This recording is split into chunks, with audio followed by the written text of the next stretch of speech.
A major scandal in Formula One appears to be approaching. The FIA will shortly release their first budget cap numbers, and two teams, Red Bull Racing and Aston Martin, are alleged to have gone over the cap. And this news has been received by the competitors in disbelief. The budget cap was initially implemented by F1 in 2021 to ensure that the sport would be more equal. The idea was that if everyone could spend the same amount, eventually everyone could be equally competitive. But the FIA is now in a dilemma because what happens if teams do go above that limit?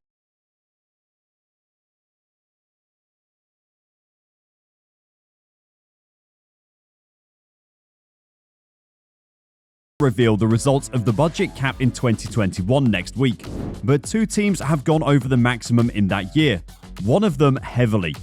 According to rumours in the paddock, the latter team is Red Bull Racing. If this were the case, it would be scandalous. Mercedes already felt betrayed by the FIA in Abu Dhabi in 2021, and if it finds out Red Bull has also been permitted to spend more money without consequence, it will not lessen its feelings of injustice. There appears to be no acceptable punishment, despite Mercedes and Ferrari reportedly pressing hard for one.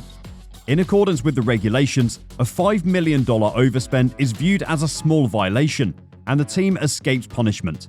Ferrari and Mercedes would immediately disagree with this since, in their opinion, €5 million could significantly influence the outcome of the races. The year 2022 will be the competition's largest pain point.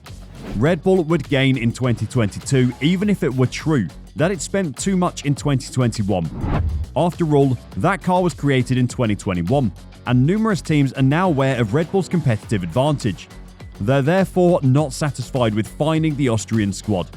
Additionally, studies performed by other teams revealed that Red Bull will go above the spending cap in 2022. Red Bull fiercely disputes this, but rivals claim that the amount of changes Red Bull is bringing to the track would not be feasible within the cap. Next week, the FIA is expected to release a statement in which the two teams would get away with a fine. The guidelines would allow for the interpretation of costs, which would stop harsh action. The competition would suspect that everything has been planned to prevent a controversy, which explains the numbers' delayed release. And as said, this doesn't sit well with the competitors.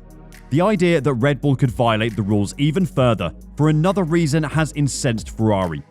According to this supposition, the extra funds were used to produce both the 2022 model as well as the 2021 car, which would explain why Red Bull, despite supposedly being the last team to make the move to the 2022 car, has had such a strong start to the season. Therefore, whomever overspends could benefit from doing so again, in the current fiscal year and subsequent years. Competitors of Red Bull have also argued that the budget constraints would make it impossible to create an upgrade to the current Red Bull RB18. The limit is getting close. Red Bull ought to be aware of that. Ferrari made the decision not to employ the new underbody in Singapore. The head of the workforce, Mattia Binotto, bemoans not more money. Mercedes is delaying once more for a related reason. The last reserve was immediately added to a small alteration that will make its debut in Austin. Does Red Bull have a problem? The results of the audit will be announced by the FIA the following week. Teams keep their own data on hand. Each extrapolates the amount that the other spends.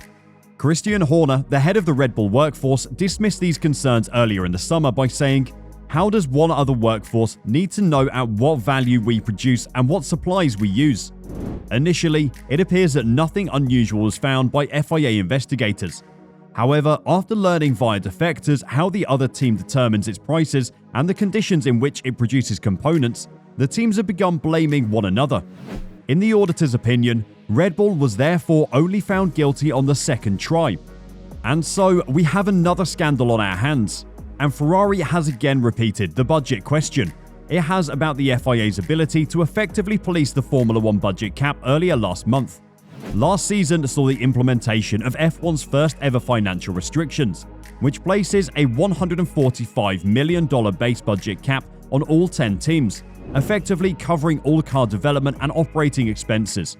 In addition to brand new technical requirements, the baseline budget cap amount was decreased by $5 million for this season, forcing teams to create brand new cars within a set budget. Teams have approached this in various ways.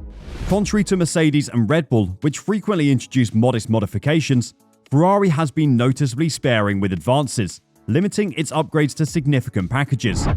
However, there is rumour in the pit lane that Red Bull is presently preparing a significant advancement in the form of a new, lighter chassis that might debut at the Singapore Grand Prix at the beginning of October. Matteo Binotto, the head of Ferrari, was adamant that his team would not be able to accomplish this within the budget cap. Although he declined to comment specifically on the Red Bull rumours, Binotto did bring up a concern that had been voiced earlier in the year about how effectively the financial rules can be enforced. "I cannot know what they are doing, if they've got a lighter chassis or not," said Binotto. But generally speaking, the budget cap is always a concern. I think we already mentioned it throughout the season. Now we've got the technical, sporting, and financial regulations, which can make a difference between teams in the way that they are interpreting and executing it. We know that we need to have a very strong FIA to make sure that they're properly focusing. Otherwise, the regulations itself will not be fair and equitable. I cannot judge on the Red Bull, but as Ferrari, we will never be capable of introducing a lightweight chassis or a different chassis throughout the season simply for budget cap.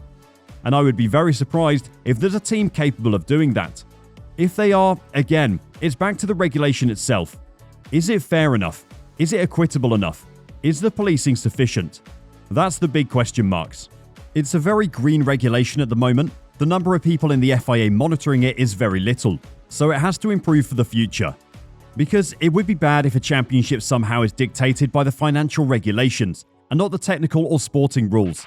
Christian Horner, the team manager for Red Bull, only stated at Spa that these chassis will run for the next few races, and that there were no lighter chassis last weekend. Red Bull's primary focus this year has been on the RB18's weight reduction, because it's been several kilograms overweight since the season's beginning. Red Bull is still making improvements to the RB18 in other areas as well, and in Spa, it did sport slightly reprofiled side pods and a reprofiled rear suspension shroud.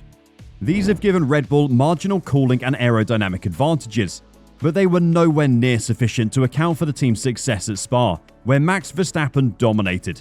However, it kept up the theme of frequent improvements, and if this continues, further concerns about how it is handling this within the cost cap will probably follow. No specific allegations of cheating have been made against Red Bull, and it's possible that the teams, like Mercedes or even Alpine, another one with a steady stream of updates this season, merely has more effective procedures. While Ferrari may have been too frugal, those teams may have made more room in their budgets for upgrades, or had the development ideas stimulated by the recent increase in the team's inflation fighting allowance. Toto Wolff, the team manager for Mercedes, has at least reaffirmed Binotto's assertion that his team could not implement a new chassis during the current race season. "We wouldn't be able to introduce a chassis at that stage of the season," said Wolff.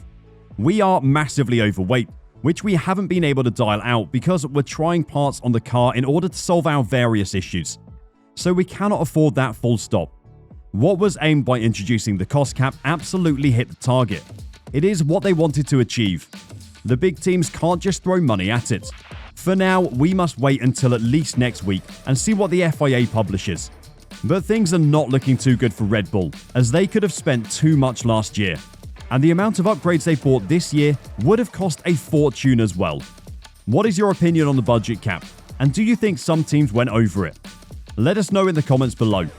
Make sure to click that like button to wish your favorite driver good luck and subscribe to stay updated with the latest F1 news. And as always, thanks for watching.